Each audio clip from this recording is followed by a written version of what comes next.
Episode 24 of the Marketing Life podcast. This is Taylor Timothy, your host, and today we're going to go over some paid advertising KPIs, also known as key performance indicators. So what key performance indicators are clicks, views, different things like that, so you know how to make adjustments to your ads. We're also going to go over the lifetime value of your customer. We're going to go over how to understand and target better on Facebook, understand the KPIs of your actual campaigns. So let's not waste any more time and dive right in. Okay, going over the lifetime value of your customer. So what do I mean by this? What you need to know about your actual customers is how long the customer is going to stick around. So I'm going to give you guys 3 examples. We're going to do an example of a movie theater. We're going to do an example of a treatment center. And we're going to do an example of a real estate agent. So diving into the movie theater, I'm going to make assumptions about this particular client. I'm going to assume that this guy lives next to this movie theater. This guy goes to the movie once a month from 30 to 75, so he'll see about 540 movies. So this person is going to buy a ticket, they're going to buy a drink, they're going to buy a popcorn. So we're just going to assume this person is going to spend $30 every time that they go to the movie. So in the lifetime of this customer, he's going to spend $16,000 to go to the movie. So from an online marketing standpoint, I should be able to easily spend $1,000 on a month on a campaign to obtain a customer. So a movie theater is a little more tricky, obviously, because it's a fixed location and things like that. But if I can guarantee, if I spend $1,000 every month to get a new customer coming through the door that's going to stick around for that long, why not spend $1,000 a month on online marketing?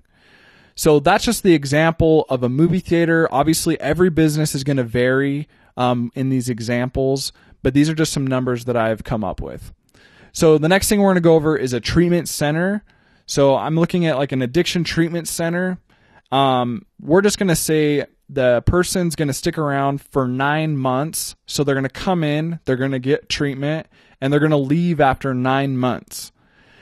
The treatment center, on average, from most treatment centers I've talked with, they charge anywhere from $5,000, and I've heard all the way up to $40,000 a month. So the lifetime value of this customer is $180,000. So from a paid advertising standpoint, we could easily spend $20,000. We could spend $20,000 to obtain this client and break even on that first month and make 8 months worth back. So I would recommend, in this industry, you guys have got to be spending a lot of money if you guys are in the addiction treatment center industry. To obtain a client, you can spend a lot to easily make a lot of money. So that's the addiction treatment center example. We'll do a real estate example now. So my assumptions here are the person's going to buy one house in his lifetime. The cost or the average house, I Googled it, across the United States, it's $200K. And the agent across the board in the United States makes around 6% off every sell. So the lifetime value of this customer is $12,000. So he can go knock doors, whatever, to get a sell, but he's going to make $12,000 when he sells his house. So if I was a real estate agent personally, I would be spending $1,000 to $3,000 a month easily if I can guarantee to get one customer from my paid advertising efforts. So knowing this about your business is super important. Some ways that you can figure this out, obviously, is 1, you have to figure out how much your product costs. And then 2, you have to kind of figure out how many repeat buyers you have. Then you can go ahead and determine the lifetime value of your customer. So in the long run, I highly recommend, if you don't know these numbers, go figure them out for your business. If you're an online marketer, go figure these numbers out for your clients, because then it can help you scale your actual campaigns. So just like a little review on how to target on Facebook. You can geo-target, age-based target, gender target, language target, relationship-based target. You can educate based on that. You can target their work, their parents, if they're parents, how many kids they have, essentially. Not how many kids, but you can target age ranges of those kids that the parents have. You can do life events. You can do interest-based. Honestly, guys, this list is huge. You need to dive in there and go figure it out for you. But I'm going to give some advice for fixed businesses. So if you're a fixed business location, one of the best ways, obviously, is you can geo-target. You can slam a radius over the top of your business and figure out how wide of a radius you need to go to get more deals. So a test you guys could run is 20% off to get more traffic to your business, and you can go ahead and test that. You can test with the coupon code or show the ad or screenshot the ad, and you can track this for your fixed business. If you're an online store, something you guys can do, obviously, is your options are actually endless. But I recommend that you keep running your ads with at least an audience of around 2 million. You got to give Facebook room to work with. When targeting on Facebook, you got to trust in the system. I hate saying that because it's a computer, but these APIs out there are just getting smarter and smarter and smarter. So trust in the system, but keep your audiences around 2 million. I found that you get great results doing this. So diving into this next section of your KPIs for your business, this is one thing that is super important that you also know. So things that you guys need to take into consideration when doing paid advertising is you have to ask yourself, is your list actually growing? And what I mean by this is your email list actually growing. Because if your email list is growing, one of the big things is your list generates sales. The bigger the list, the more sales you're going to generate. I guarantee this. So one client I've worked with, we've grown their list from just 500 sales to 1,000 sales. And what's happening is we're starting to create loyal fans. So make sure, guys, that your list is growing. That's one thing you need to take into consideration when doing paid advertising. The other thing you need to take into consideration is, are sales coming in? So the reason why I bring this up is, unfortunately, Facebook can't track every little thing yet. I'm guessing here soon it will be able to track everything. But one thing sometimes, from my understanding, what can't happen is, let's say your wife sees or husband sees an ad on their phone, and then they go over to the computer where the kid's logged into Facebook and purchase the ticket by just entering the URL. The thing is, from my understanding, Facebook can't fully track this yet. Or if they see the ad, they don't click on it, they pull it up on their phone and then purchase. They might not be able to fully track that yet. So realize that, traffic can't fully be tracked yet. So you have to kind of take into consideration, take your ad spend as a whole, and then figure out and crunch your numbers. So make sure that you're actually taking all sales into consideration with your paid advertising efforts. So that's one thing I recommend is, are sales coming in? Is your business growing? If your business continues to grow, spend a little more and see if it continues to grow, because sometimes you can't fully track things. Just remember that, guys. You can't track everything. It can track a lot, but not everything. And then the other thing you need to take into consideration is, are you creating conversations? Are people commenting? Are people sharing? Are they clicking on your content? If people are engaging with your content, obviously things are happening. You're doing something right. Are you getting reviews? Are people reviewing your product after they've purchased? Again, you're doing something right. So those are some KPIs that obviously you need to take into consideration when doing paid advertising. These next KPIs I'm going to talk about are actually ones that, for me, they work across the board. So we're going to talk about cost per click. So cost per click on Google, on Facebook, it's obviously going to depend on your actual industry. If you're a lawyer, you're going to be spending like anywhere from $50 to $250 a click over on Google. Now on Facebook, you might be able to get a lot less cost per click down. You might be spending like $1 to maybe $10 for those particular ads. But for your industry with cost per click, it honestly depends for your business. But this next one, your click-through rate. Now, I'm not talking about like click-through rate all on Facebook. I'm talking about click-through rate actually clicking on your ad. And then I'm also going to give you guys a metric for Google paid ads as well.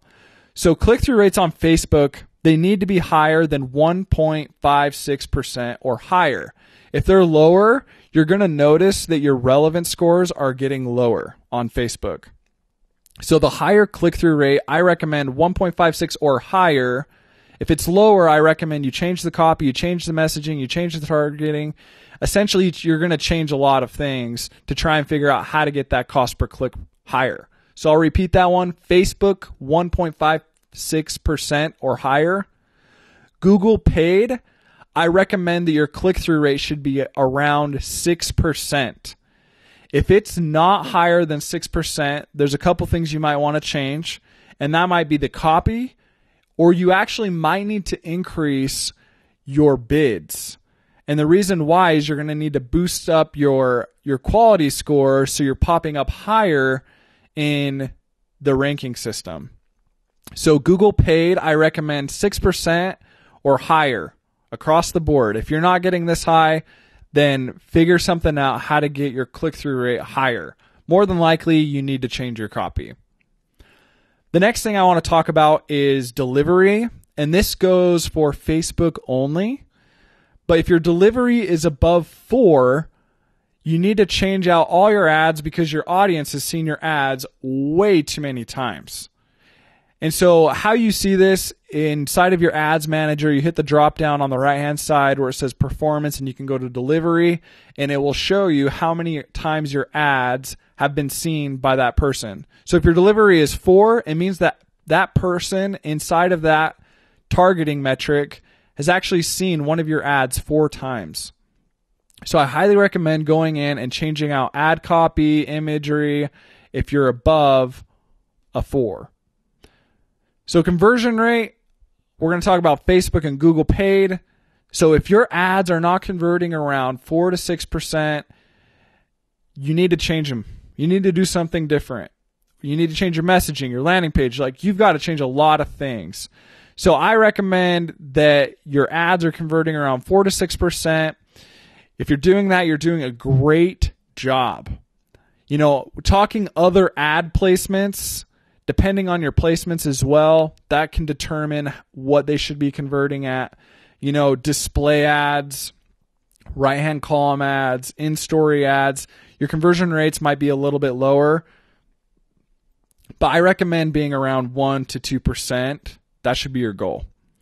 So again, 4 to 6% for, you know, search, for in the news feed. Other placements, you know, it can be lower, like 1 to 2% should kind of be your guys' goal. So your cost per conversion for cold traffic, one thing that you guys need to realize, if you are running ads to new people that have never seen your company in their entire life, if you can spend, let's say, $20 to get them and break completely even in that first month, that is a huge win and success. A lot of companies go into the hole to get a buyer for the first time, and then they're hoping to make money back in the long run.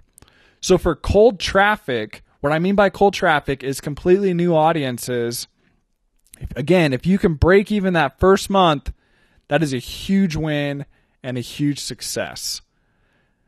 For remarketing, your cost per conversion, you should be making a little bit of money off of these ads at this point. If it's a small profit, in my opinion, it's a huge win.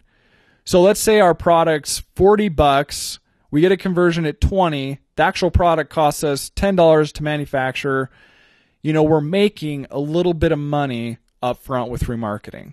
So cold traffic, cost per conversion, if you can break even, huge win. Remarketing, you should be making a little bit of money. If you're breaking even, it could possibly still be a huge win. So quality score and relevance score.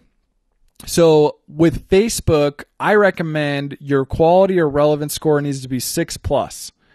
If not, you need to go back to your image. You got to go back to testing and figuring out how you can boost that relevance score up. It could be changing out your audiences. It could be changing out your headlines, your copy. The list goes on with Facebook. With Google Paid, and we're going to be talking about the search placement only. If your quality score is above a 6, then again, you're doing something right. Your bids are right. Your placements, your keywords are right. You're doing right things on paid. If you're below a 6, you need to maybe adjust your bids, or you need to change out your ad copy, or even possibly changing out your keywords. So go in, figure out, but again, with Google Paid, make sure it's above a 6. So the next thing we're going to talk about is view rate. So obviously we're going to be talking YouTube here a little bit and Facebook here. From my experience, if it's above 10%, you're doing something good. Some things that you can do to obviously catch their attention with view rate is obviously catching their attention like immediately, waving at the camera, having quick transitions at the beginning, adding captions as the video is playing. These are some things that can help increase your view rate. But I recommend if it's not above a 10, probably go back to the drawing board. So now we're going to talk landing pages, some KPIs for landing pages. So one thing you need to take into consideration is page duration. So on any page, if your duration isn't above a minute, in my opinion, you got some serious problems. But you could essentially have two. One, your ad isn't relevant to your landing page. So maybe your ad, you're offering a free training and they go to a landing page and it's your home page and you're asking them to call now. So not making those things congruent, this can essentially cause problems with your ads. Your landing page doesn't have the info they are looking for. So kind of going back to that again. You told them they're getting a free training, but now you're asking them to call now. You got some serious problems here. So page duration, I recommend above a minute. The next one's a bounce rate. So your bounce rate, shouldn't be higher than 75%. So what the bounce rate is someone goes to your landing page and now they go to another page.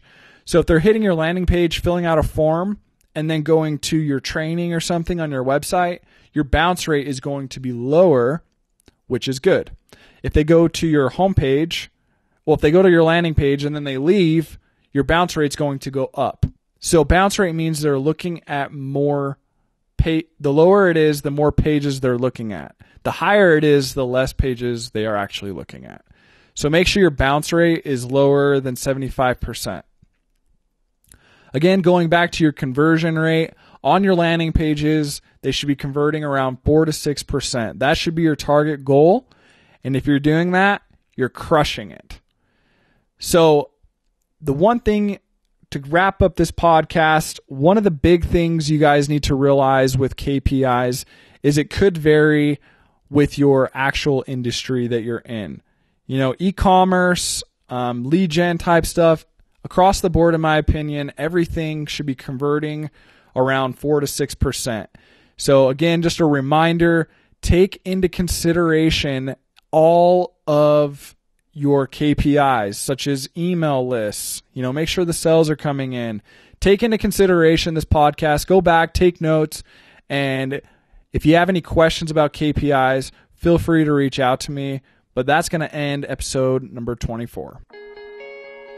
So guys, thanks for listening. I hope those those KPIs help you guys. For me, I've been doing this for quite some time now, and across the board, these are some KPIs that have helped me, scale campaigns and know how I'm performing across the board. It doesn't matter what industry, these KPIs for me have been very applicable across the board.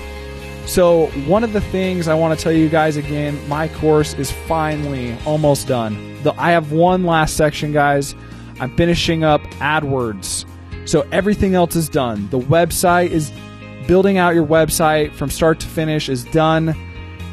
Facebook ads, the creation, the whole thing with Facebook ads is done. The whole concept of everything else is in place. I just have to finish up AdWords. I'm super excited. So if you guys have any questions, feel free to reach out to me. Hope you guys are crushing it. Go check out your KPIs, and peace. Peace. Peace.